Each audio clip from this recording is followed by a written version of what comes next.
soo dhawaada marka hore aad iyo aad ayaan idinkaga mahadcelinaynaa qaabka quruxda badan oo aad ugu taxantihiin janalka muuqaalkani haatan baan idiin soo wadno waxaan kaga hadli doonaa kaamirada qarsoon ama CC kaamirada oo duubtay meel meherada ay isugu yimaadeen dad aad u fara badan hab nin tuug ah oo halkaasi uga dhacayo qof boorso uu leeyahay dabacani kaamirada ayaa si qurux badan u duubtay inkastoo aan wajigiisa la aqoonsan karin ninku balse habka iyo sida uu u qaadayo ayaad ku arki doontaan halkani muuqaalkani marka hore inala soo daawado kadib ayaan faahfaahinteeda u geli doonaa qaabkan ninkan waxaan u dhacay iyo halka laga dhacayba sida idin muuqata waxaad arkaysaan nin shaar cad iyo sarwaal madow qaba oo jiidaya kursiga isagoo dhankaas ka imaaday dabcan ninkii waa uu soo fadhiistay waad ujeedaan ninkani hab farsamaysan ayuu kursiga ugu fadhiisanayaa weliba isagoo iska eegaya dhinacyada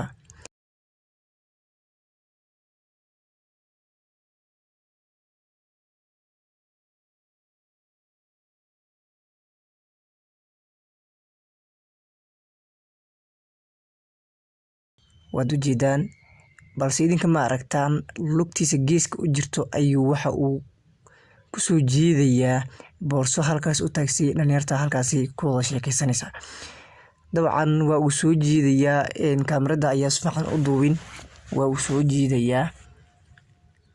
soo jiidayaa kadib xirigeedii ayuu boorsadii lugta kusoo qaaday dabcan waad ujeedaan xiriga boorsada in uu lugtiisa ku korhayo dabcan waa uu sugayaa because si loo arkin ama loo dareemin dhaqdhaqaaqiisa iyo qaabka uu mar walba ku qaadayo waa uu kasii fogaaday lugtii ayuu boorsadii dib ugu celiyey dan kadib waa uu soo jiidayaa weliba isagoo xirig yar dhulka kula soo jiidayo wax telefoon ku hadlayo iska dhigayaa balse telefoon kuma hadlayo waa khaa'in oo dhac ayuu halkaas u yimaaday dhalinyarta kale wax dareen ah oo asaga dhankiisa ah ma dareemayaan weli waa uu soo jiidayaa boorsadii weli wuxuuna iska eegayaa dhan waliba oo is leeyahay waa laga arki karaa dabcan waa uu ku celiyey lugtii mar labaad isagoo soo jiidaya boorsada ninkan madaxa xiiran farsamadiisa aad ay u weyn tahay kursigii ayuu geesgees ku saxsaday waa gacantii u dhabeeyey boorsadii telefoonka ayaa weli lagu hadlaa daf waa lasoo qaaday baashi hoos baa la gashtay kursiga hoostiisa ayay ku jirtaa baashi xarif weeyey iskama uusan sii waalin degdegna kuma uusan qaadin tartiib waa la kacay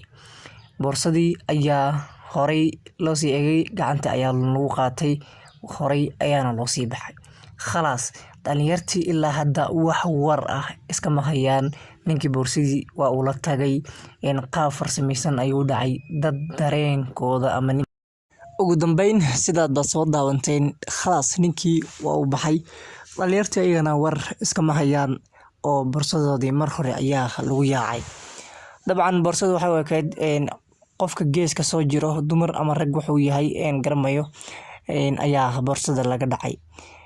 noocyadan oo kale waa ay jiraan weliba ninkan qaab farsamaysan ayuu ku qaaday qaababkan qaab kasii farsamaysan oo aan la fahmi karin dad ku qaado ayaa jirto balse inta badan waxaa isweydiinta mudan ayaa ah inta badan waxa dhaco waa dhalinyaro ma dhihi karno waxaan dhihi karnaa 40 sano jir dad kor u dhaafay ugu yaraan ninkan hadda haddii uusan 50 gaarin 40 iyo dhowr waa uu jira arrimahan oo kale way ka dhacdaa Soomaalida dhexdeeda oo waliba muuqaalo noocan ah oo laga soo duubo balse dad ayaa waxa jiro ku qaata iyagoo hub wata ama sidaasi wax ku dhaca balse ninkani dadkii kumanaan qofood oo sheekaysanaya ayuu indhasar caadiyey waliba isagoo tartiib boorsadii wax dhibaato ah geysan ayuu halkaas kala baxay arrimahan oo kale marka ay sameynayaan dadka waxa ay dhahaan qofkani waxa uu isticmaalaa waxa indhasarcaad loo yaqaano waxa indhasarcaadka loo yaqaano qofka adigoo arkaya ama daawanaya ayaad haddana dareemi karin waxa uu kaa qaadayo.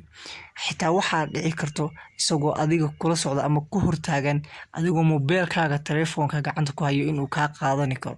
laana adigu ma dareemaysid in ninkani wax kaa dhacayo, aragaagina halkuu jiro ma sheegi karno. dabcan indhasracaadka kuma dheereeyey, balse dad inta badan laga wada xaday ayaa sidaasi u qeexa. dabcan horta intaas ayuu barnaamijka inoogu ekaa ka hadalida kaamirada qarsoon ay duubtay ninkan tuuga ah. waxaan dib idin xasuusin doonaa in Galgal Media oo aad inta badan aad ku xiran tihiin lana socotaan wararka iyo xaqiiqooyinka Kenya iyo dibadahaba ka dhaca ama Soomaaliyaba ka dhaca inay idin soo gudbiyaan. inta badanna ay taayidka ay saarto Galgal Media sida idin kugu soo gudbin lahayd xogaga iyo waxa ka cusboon dalkani Kenya, waliba gaar ahaan dhanka Soomaalida. inta badan wararkeena waxay ku saleysan yihiin xaqiiqada dhabta ah, inagoo ka eegayna waliba raadina xog sax ah si aan la soo codsiino xogaasi dhabta ah halkaasi ka jiro. arinta kale oo aan idinka codsanayno ayaa waxay tahay in Galgal Media aad halkan kasii share gareysaan si kumanaan qofood oo adigoo kala ah sida quruxda badan ugu xiran una wanaagsan aan u helno muuqaal waliba aan soo gelino dabcan oo aan kaga hadlayno arrimooyinka xaqiiqada ee ka dhacay dalkani Kenya, waliba gaar ahaan ama Soomaalida ha ku saabsanaato ama dhinacyo kale ha ku saabsanaatee aad ayaad noola socotiin. haatanba haddii aad janaalka aad tahay markii kugu horeysay ama uu ku soo gaaray janaalkani oo kugu cusub yahay, waxaanu kaa codsanaynaa anagoo si xushmad ah kaaga codsanayno in aad janaalkan subscribe saartid, muuqaal waliba aan soo dhignana si aad u aragtid aad gambaleelka aad u furatid. dabcan idinkana waan idin mahadcelinaynaa, innagana idinkana inoo mahadceliya maadaama sida quruxda badan idinkugu soo gudbino wararka xaqiiqooyinka aad u jeceshihiin. dabcan wararka xaqiiqooyinka dhabta ah ku saleysan marka aad rabto in aad ka hadasho waqti ayay qaadataa in xogta saxda ah aad soo raadiso oo waliba aad ka raadiso dhammaan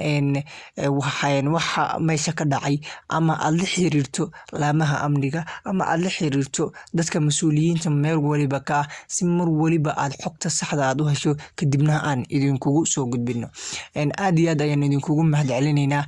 mar labaad iyo mar saddexaad. soo dhawaada ayaan idin leenahay. dabcan stuudiyaha haatan kuma duwayo muuqaalka haddii aad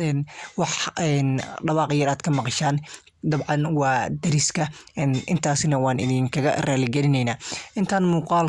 lamid ah ku kulmi doono ama warar kale oo aad naga sugeysaan halkan idiin soo gelin doono, ku xirnaaw Galgal Media. mar waliba waxaa inoo balan ah Galgal Media. aad iyo aad ayaad mahadsantihiin. intaas ayaan barnaamijka kusoo koobaya. wassalaamu calaykum waraxmatullaahi wabarakaatuh.